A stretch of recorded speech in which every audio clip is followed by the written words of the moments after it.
Por ahí va, ese es el camino. Por eso yo he dicho, todo el poder para los CLAP. Apoyemos a los CLAP. Primero los CLAP, después lo demás. Apoyemos a los CLAP. Primero el pueblo.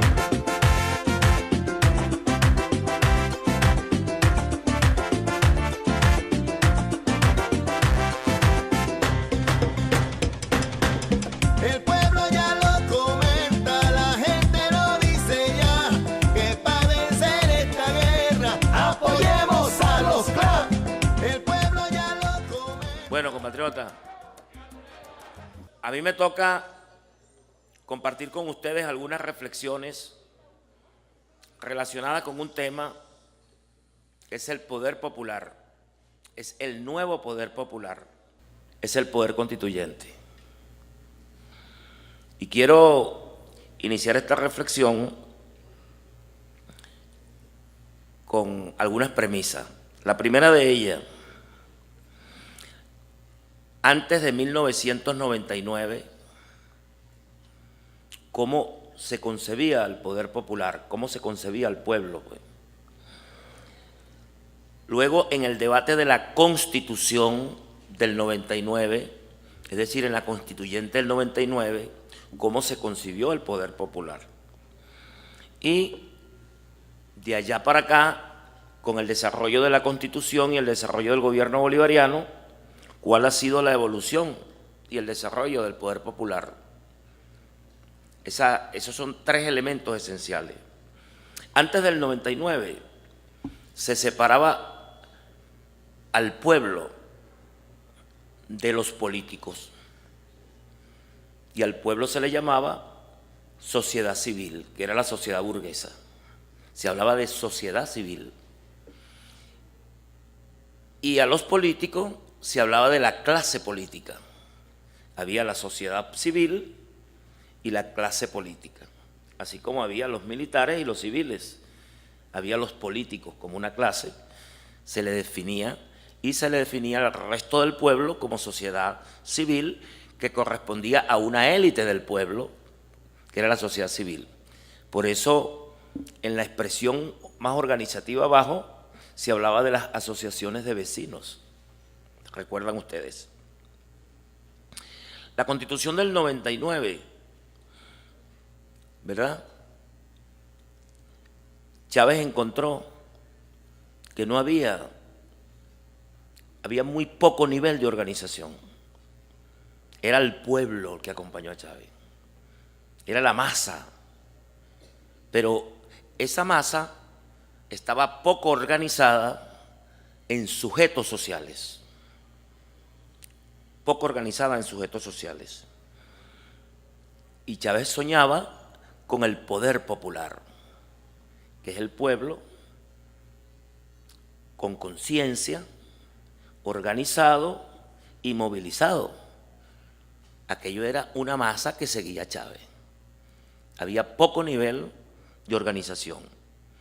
En la Constitución que se elaboró, la Constitución del 99, como toda Constitución, como nuestra Constitución es el país que queremos, no el país que teníamos en el momento. Uno siempre plantea en la Constitución lo que uno aspira. Todos tienen derecho al trabajo. La seguridad social es universal. O sea, lo que uno aspira. Por eso la Constitución es una Constitución programática, que se convierte en un programa. Nosotros aspirábamos, ¿verdad?, que se construyera el poder popular.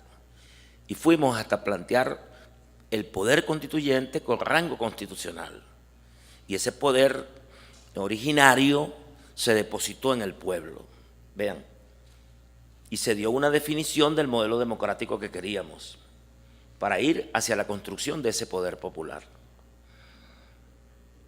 Y luego vino el desarrollo de la Constitución, que definitivamente en el desarrollo aparece como una nueva institución de la revolución, el poder popular. El poder popular. Fíjense ustedes los tres momentos, ¿no? El momento antes, el momento como se plantea como aspiración y luego la concreción dentro del desarrollo de la Constitución. hay tres conceptos que antes de entrarle al poder popular nosotros debemos reflexionarlo. Primero, el concepto del Estado, el concepto de soberanía, y el otro elemento es el concepto de la democracia. Cuando hablamos del Estado es muy importante. El Estado es el centro, pues. Y nosotros venimos de un Estado capitalista burgués. Ese Estado capitalista burgués es un Estado piramidal. Ese es el Estado que encontramos. ¿Qué Estado aspiramos? Aspiramos a ese Estado piramidal. Hay que achatarlo, hay que aplastarlo, hay que horizontalizarlo. Algunos llamamos a ese Estado Estado comunal, concepto que no estamos usando ahorita. Ese es el modelo de Estado. Ese Estado se define en la Constitución antes del 99 como un Estado de derecho. Estado de derecho. ¿Qué significa un Estado de derecho? Un Estado de derecho significa que deben existir las mismas reglas de juego para todo el mundo. Pero en una sociedad profundamente desigual, las mismas reglas de juego perpetúan la desigualdad. Tengo que buscar igualar lo que es desigual, la equidad. Y eso se llama justicia. Por eso, en la Constitución del 61, el Estado se define como un Estado de derecho. Y nosotros en la Constitución del 99 dijimos un Estado de derecho y de justicia, entendiendo que si no hay justicia, no se puede tener las mismas reglas de juego. La Constitución del 91 definía al Estado como un Estado federal. Y ese Estado facilita en la sociedad burguesa el neoliberalismo. A los imperios y a las oligarquías y a los grandes centros financieros internacionales le interesan que los estados nacionales sean débiles.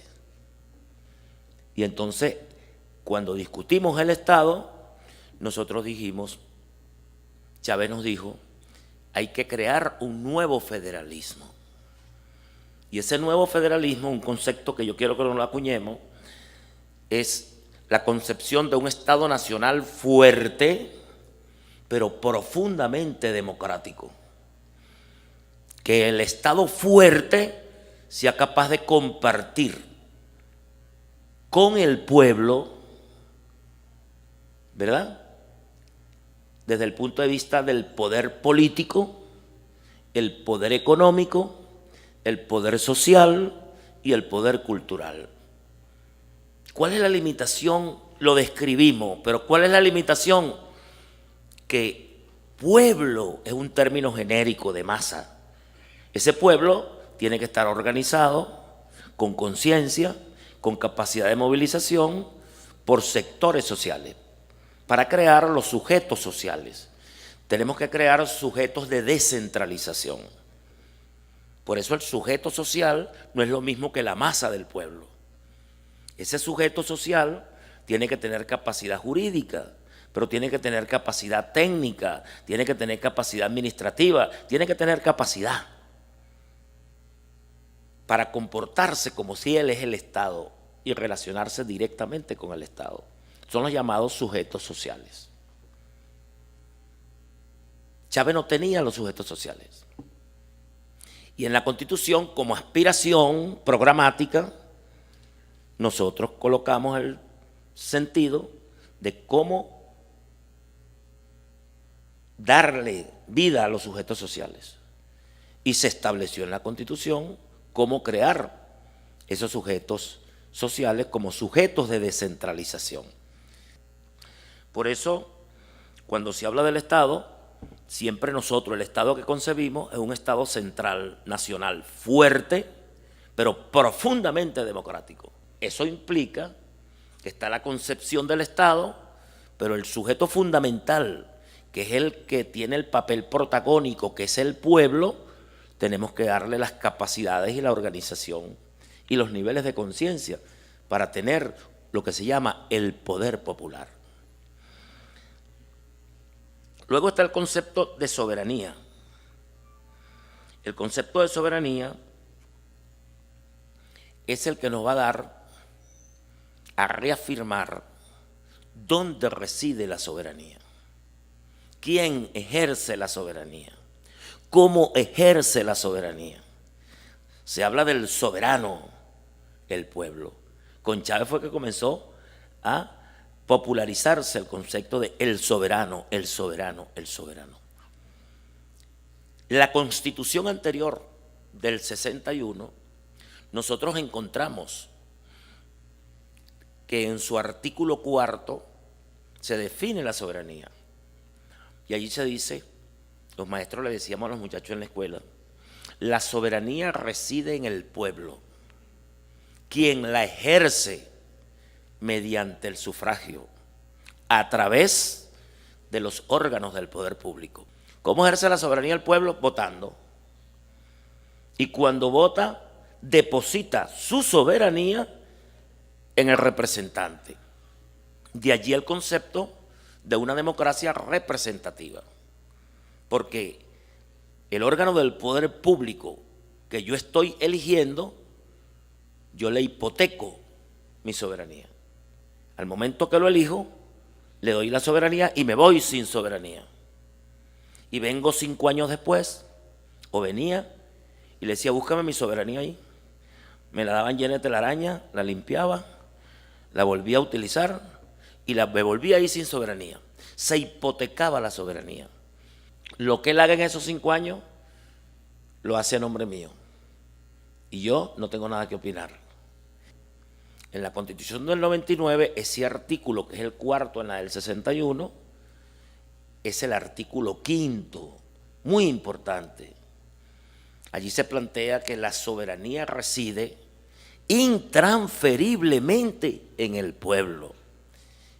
Siempre está en el pueblo. No puede salir del pueblo la soberanía. Quien la ejerce, dice la Constitución del 99, de manera directa por los mecanismos que establezca esta Constitución y de manera indirecta, ¿verdad?, por el sufragio. ¿De acuerdo? Todos los órganos del poder público están sometidos, sujetos al pueblo. No pueden estar por encima del pueblo. Valdría la pena preguntarse, ¿cuáles son los mecanismos que establece la Constitución para el ejercicio directo de la soberanía, es decir, de la democracia? Plantea varios artículos. Un artículo que me gusta mucho, que es el artículo 62. Es el artículo del protagonismo. Nosotros debatimos en la Constituyente si el protagonismo y la participación era lo mismo. ¿Por qué? Porque cuando nosotros hablamos, y cuando veamos ahorita el concepto de democracia, en el preámbulo de la Constitución lo definimos bien. Una democracia social, participativa y protagónica. Y entonces discutimos si participación y protagonismo era lo mismo. ¿Cómo se protagoniza en el ejercicio del gobierno? Bueno, el artículo 62 se colocó, es uno de los artículos más espectaculares que tiene la Constitución. 62, no se le olvide ese artículo. Dice, todo ciudadano o ciudadana tiene el derecho a participar en los asuntos públicos. Tiene el derecho a elaborar políticas públicas. Por eso un consejo comunal puede elaborar un proyecto de vivienda, pero puede ejecutar las políticas y puede evaluar, hacer el control y el seguimiento a esa política. Son las 3 fases, ¿no? Elaboración de la política, ejecución de la política y el control y seguimiento a la política. Nos dijeron, eso es una poesía, porque el pueblo no sabe hacer eso. Le agregamos un parágrafo. El Estado y la sociedad están obligados a crear las condiciones para que el pueblo pueda ejecutar ese derecho. Ese es el artículo 62. Es un artículo espectacular. Pero luego está el 70, que es el artículo de la participación. Y ahí van las distintas formas de participación del pueblo. Esas formas van desde la asamblea de ciudadanos y ciudadanas con carácter vinculante, pasando por los referéndums hasta llegar a lo máximo. ¿Saben qué es lo máximo? Convocar una Asamblea Nacional Constituyente. La institución de la Asamblea Nacional Constituyente está en el artículo 70. Por eso cuando el presidente Maduro crea el decreto, se refiere al artículo 70 antes de nombrar el artículo 347 y 348. El 70. Allí en la participación, junto a la Asamblea de Ciudadanos y Ciudadanos, junto a los referéndums revocatorio, abrogatorio, consultivo, es decir, toda la forma de participación del pueblo. Y luego hay un artículo que es el artículo 184, que es el de la transferencia de competencias y recursos a las comunidades organizadas. Porque en ese momento no existía, lo que había eran las asociaciones de vecinos. Y si nosotros queríamos sustituirla, no la podíamos poner. Entonces pusimos distintas formas de organización de las comunidades. Y ahí pusimos un error, cometimos en ese artículo. Artículo maravilloso. Yo trabajé mucho en la redacción de ese artículo, pero nos equivocamos en algo. Nosotros pusimos, era por la experiencia que habíamos tenido, y no pusimos hacia el futuro. Nosotros limitamos la transferencia de competencia a gobernaciones y alcaldías. Y no pusimos nacional. Competencias, transferencia de recursos y competencias a las comunidades organizadas. Para hacer eso, las comunidades teníamos que convertirla en sujeto de centralización. Por eso le pusimos una serie numeral, y en el numeral 6, al final, casi, porque son 7 numerales, dijimos, mira, aquí hay que poner cómo se organizan los sujetos y el derecho a organizar los sujetos. Por eso allí se pone organizar, ¿verdad?, los sujetos de descentralización. La creación de los sujetos de descentralización está en la Constitución en el artículo 184. Y ahí se agarra Chávez para iniciar la construcción del poder popular. Y ese inicio de la construcción del poder popular, que es darle al pueblo las formas organizativas para sujetos de descentralización, no comienza con las comunas, ni comienza con los consejos comunales. El primero que crea Chávez son los comités de tierras urbanas. Y después surge lo que se llama los comités de salud, la mesa técnica de agua, y fue surgiendo una serie de formas organizativas. Nos dimos cuenta que esa atomización nos hacía falta algo que lo centralizara todo, y es donde surgen los consejos comunales. De manera que todas las formas de organización, comité de salud, comité de tierra, mesas técnicas de agua, etcétera, etcétera, todos debían estar dentro del Consejo Comunal. Y Chávez explicaba, el Consejo Comunal es la célula al principio, después el Consejo Comunal se convierte en el núcleo, porque el Consejo Comunal tampoco es suficiente. Entonces necesitábamos un ámbito mayor, ¿verdad?, donde el Consejo Comunal no fuera la célula, sino que el Consejo Comunal fuera el núcleo de la célula. Y muchos núcleos no formarán la célula. Y la comuna reúne esa condición de ser la célula. El concepto poder popular surge como el gran instrumento para transformar el Estado. Para transformar el Estado capitalista burgués, ese Estado piramidal. Yo digo, aplastamos, achatamos, eso que era el Estado piramidal, debemos hacerlo horizontal. Y el pueblo debe ser el centro de eso. Por eso el centro es la comuna. Esa es la comuna. La comuna es ese Estado achatado. ¿Qué tenemos que hacer? Transferirle a la comuna o dotar a la comuna de los poderes que tiene el Estado. Los poderes públicos que están en el Estado nacional, que están en el Estado piramidal, hay que crearlos en cada célula de la sociedad, que es la comuna. Cada comuna debe comportarse como un Estado. Todos los atributos que tiene el Estado tiene que tenerlo la comuna. Por eso se habla de Estado comunal, que no se puede decir.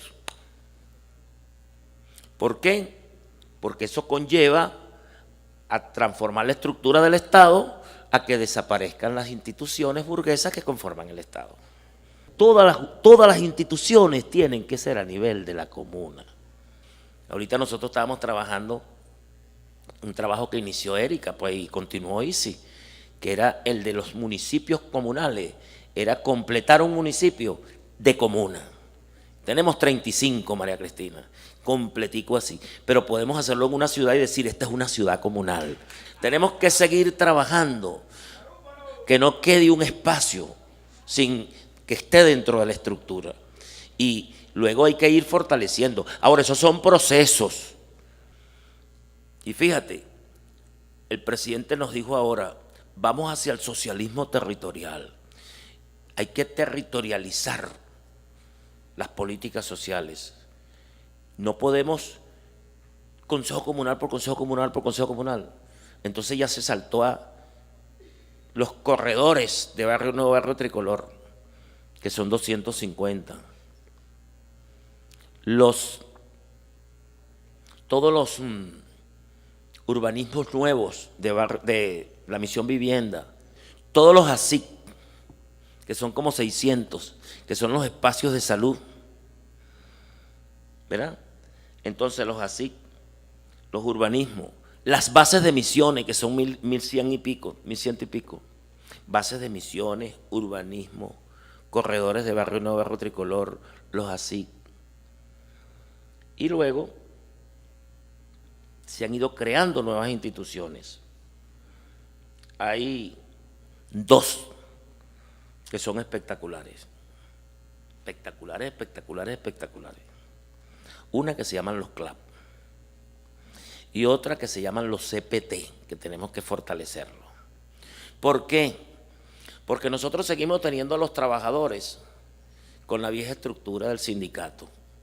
Y el sindicato los ubica mentalmente en la reivindicación, no los incorpora al proyecto. Para que sea poder popular, tiene que meterse el pueblo a ser protagonista de la producción, de dirigirla, de orientarla. Y entonces el presidente Maduro creó los consejos productivos de trabajadores, que no son el sindicato, en cada empresa, privada o del Estado, donde los compatriotas dominen la economía, dominen la administración, conozcan los procesos productivos, dominen las líneas de producción, sepan manejar hasta cuánto sale un empleado, pues, y un trabajador y un obrero, cuánto cuesta, cómo se paga, cuál es la diferencia, cómo te queda, cómo administra, dónde está la materia prima, cuánto nos cuesta la materia prima, cómo reducir la estructura de costo, cuál es la estructura de costo del producto final. Y los CLAP, la comuna es hija del desarrollo de la Constitución. Los CPT son hijos del desarrollo de la Constitución. Los CLAP son hijos del desarrollo de la Constitución. Ahora le vamos a dar rango constitucional para que vayan conformando la nueva institucionalidad. Y ese es nuevo poder popular. Ese es el nuevo poder popular. Ahora van a estar en la Constitución. Los CLAP no son una bolsa ni una caja. Los CLAP son un sistema popular, autónomo, de abastecimiento y de producción, que están naciendo. Además, es la más completa expresión de organización del pueblo. Ser un jefe de calle, coño, La revolución está en manos de los jefes de calle, pues. El futuro de esta revolución está en manos de los jefes de calle. Es que el CLAP debe tener la distribución y debe tener la producción. Y el CLAP debe ir abrazadito con los CPT. Y el CLAP forma parte del Consejo Comunal. Hay tres grandes líneas, ¿no? La económica, la política y la social, en todo. Lo económico es táctico. Lo político es táctico. Lo estratégico es lo social. ¿Por qué? Porque el socialismo lo que está buscando es, ¿verdad?, el mejoramiento de las condiciones materiales de vida junto al mejoramiento de las condiciones espirituales de vida. Y requiere recursos. ¿De acuerdo? La economía es para buscar esos recursos. Y lo político es para garantizar la paz. Por eso yo le he dicho y le digo todos los días a los consejos comunales y a las comunas, la tarea política es la tarea más importante. Sin olvidar la cloaca, sin olvidar la acera, sin olvidar el asfaltado, sin olvidar la escuela, pero es la tarea política. Socializar la conciencia en mi ámbito territorial. Que mi territorio exista conciencia, conocimiento, pues, de lo que está pasando y de las cosas.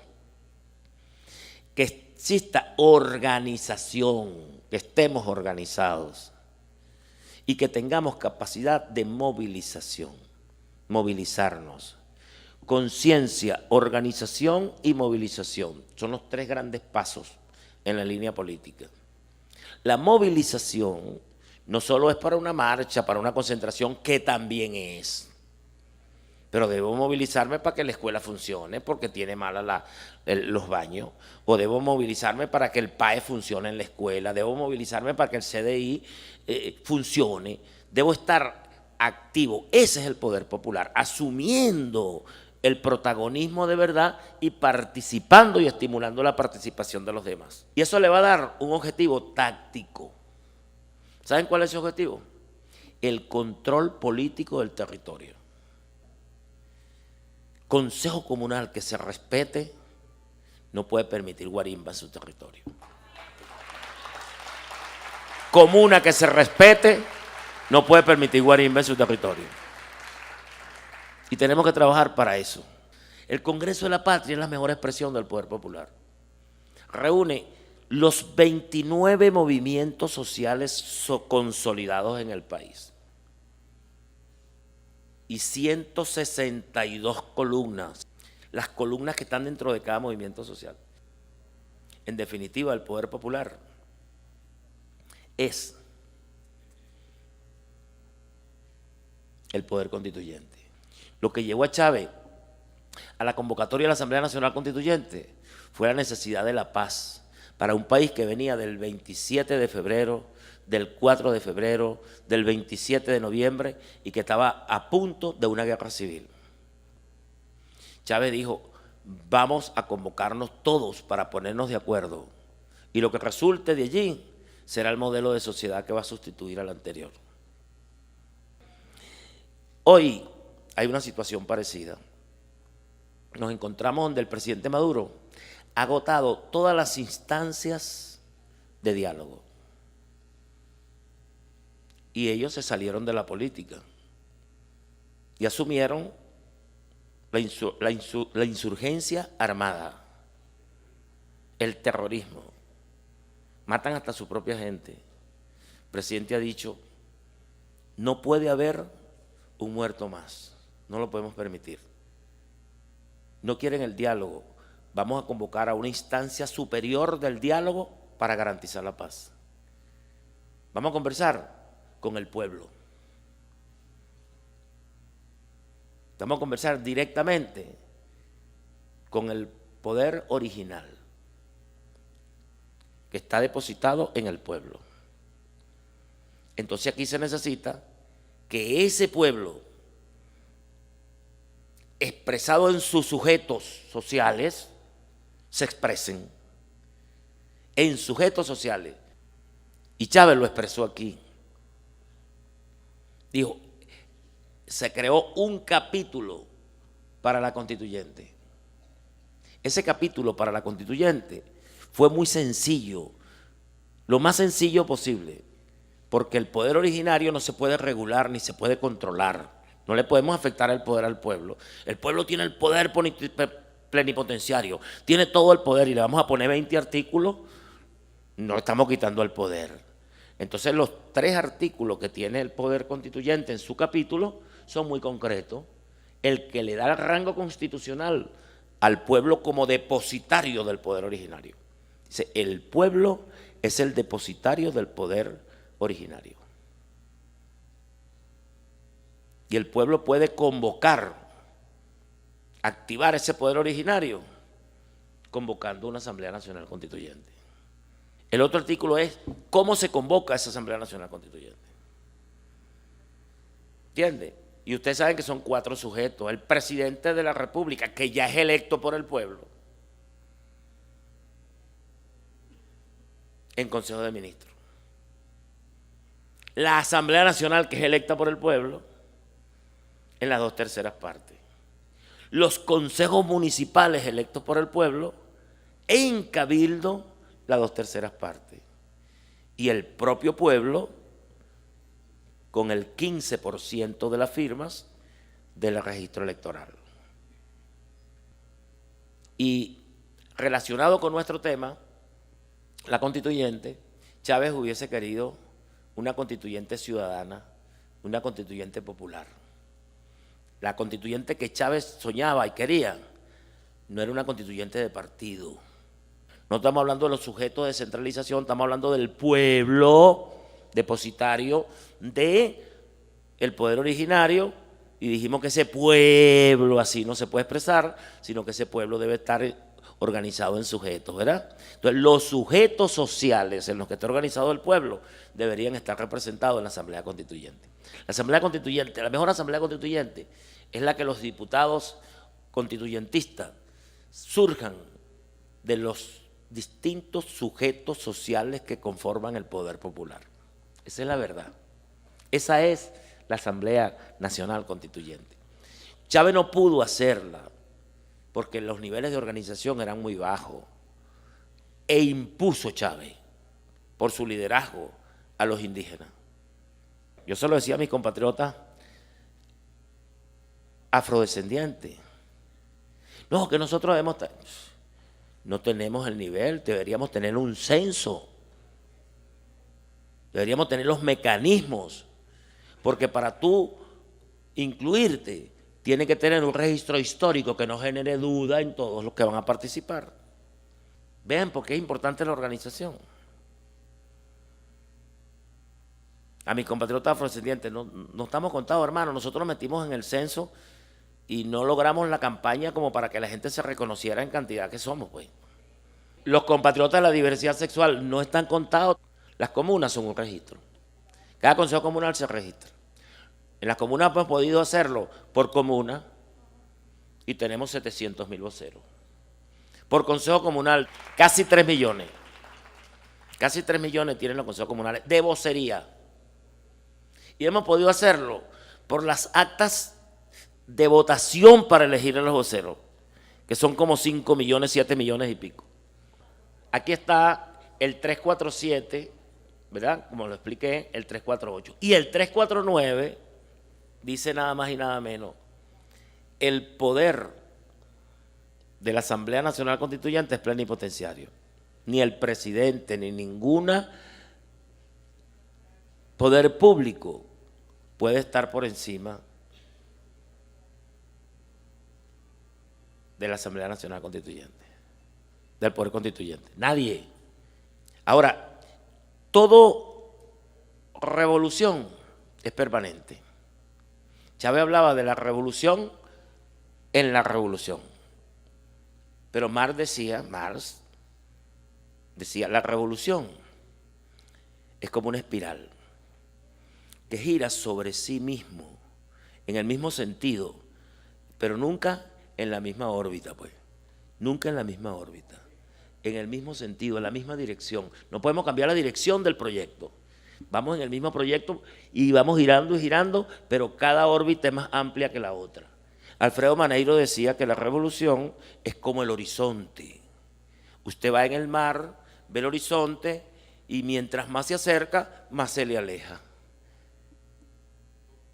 Nunca llega. Tú lo que vas es avanzando, avanzando, avanzando, avanzando, avanzando. Vean, poder popular, ¿por dónde vamos? Avanzando, avanzando, poder popular. Mira lo que estamos diciendo ahorita, Maduro. El nuevo poder popular es el poder constituyente. Y nosotros que no lo tenemos así concreto, lo que tenemos que hacer en este momento de participar en apoyar la constituyente, es tratar de convertir el poder popular en el poder constituyente. Fíjense, convertir al poder popular en el poder constituyente, de darle a todos los sujetos la organización, la conciencia y la movilización para mantener el proyecto político. Que viva la patria. Muchas gracias.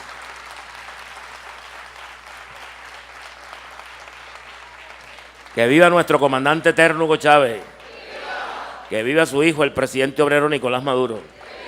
Que viva el poder popular.